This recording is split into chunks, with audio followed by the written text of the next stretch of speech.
une exposition de ponts, sur l'histoire des ponts. Oui. Il faut indiquer que au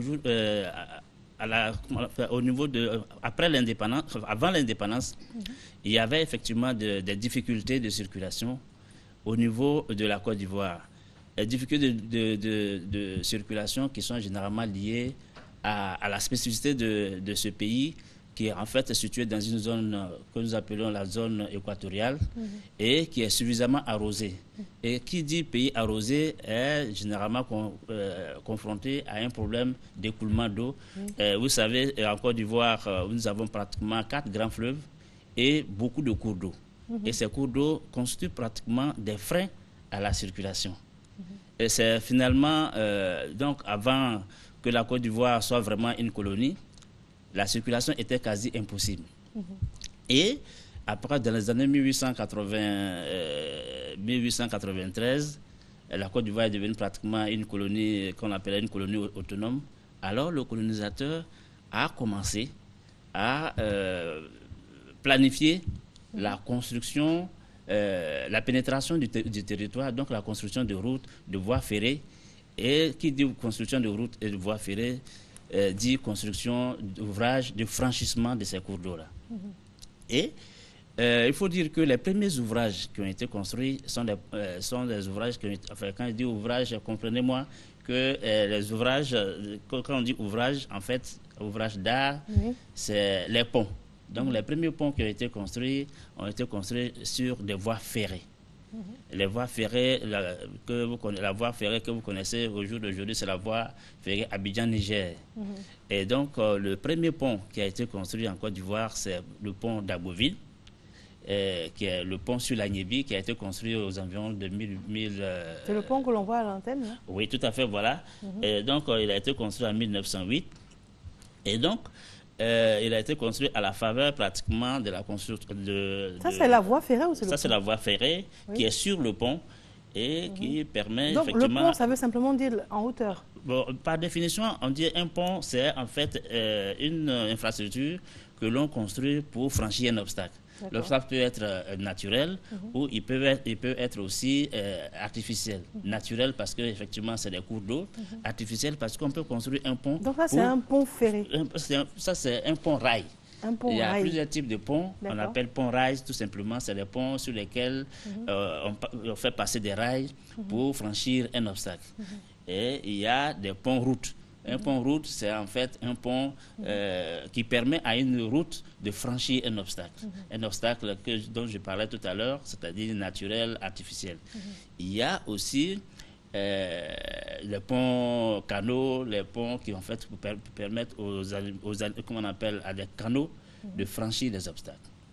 Et donc le deuxième ouvrage important qui a été construit aussi sur la voie ferrée, c'est l'ouvrage de Dembokoro, que nous appelons, qui a été construit dans les années 1910 et qui a été, à l'époque, c'est celui-là d'ailleurs, il a été construit en 1910, il a été inauguré par un gouverneur célèbre Angoulvan, Gabriel Angoulvan, en 1910, et qui permet de franchir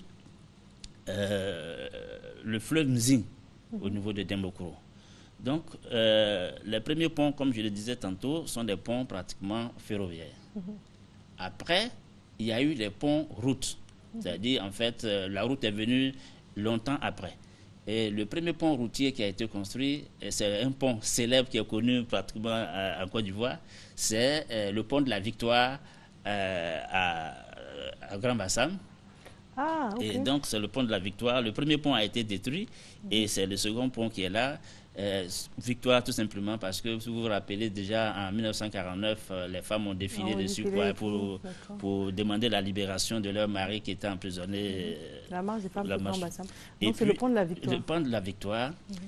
Et parce qu'en fait, on l'appelle victoire parce que le fait même que les femmes aient défilé les mains nues, c'est déjà une victoire contre le colon, c'était déjà une victoire. Et puis, il y a un pont célèbre que nous appelons le pont Ouigan, qui est à Sassandra, et qui permet au jour d'aujourd'hui de franchir le Sassandra. C'est un des rares ponts en Afrique qui comporte des courbes, des virages. généralement, les ponts sont construits sur des alignements droits, sur des lignes droites. Mais ce pont a une caractéristique, c'est qu'il est construit, il a des virages, tout simplement parce que le colonisateur, pour ne pas vraiment être... c'est vrai, il tourne. Voilà, il y a des virages. C'est un des rares ponts qui comporte des virages. Lui, il a été construit dans les années 1938. Et puis, par la suite, il y a eu le pont, un des ponts célèbres sur lesquels l'on passe très souvent lorsqu'on va à Gagnoa, en partant de l'autoroute. Il s'agit du pont de Tiasalé, qui est construit sur le Bandama, qui est un pont aussi célèbre, qui a été construit, lui, dans les années 1934, et qui permet au jour d'aujourd'hui de franchir le Bandama. Il y a, après celui-là, un pont célèbre aussi que vous connaissez bien, c'est le pont que nous appelons le pont Eiffel, mais en fait c'est le pont de la Gnébi, qui est un pont métallique qui a été construit lui dans les années 1930, qui permet de franchir aussi la Gnébi au niveau de Dabou. D'accord. Mais quand on voit ces ponts, il y a quelque chose qui me vient à l'esprit, c'est de vous demander la solidité, la pérennité dans le temps. Parce que, excusez-moi, mais là, quand on regarde, on voit beaucoup de ferraille en haut. Oui. Donc, on a l'impression que l'armature est en train de rouiller. Tout à fait. Et on regarde la route, on sent qu'elle a été refaite. Mais avec les années, on parle de la colonisation. Ce sont des ponts qui sont régulièrement entretenus? Oui, comme le pont de 1910 à 2015, ça vous fait déjà un siècle. Et ça veut dire qu'au jour d'aujourd'hui, en principe, la durée de vie d'un pont, c'est un siècle. D'accord. C'est un siècle, et quand il est bien entretenu, c'est au moins un siècle. Et donc, ces ouvrages-là, depuis un certain nombre d'années, nous avons entrepris de les identifier, de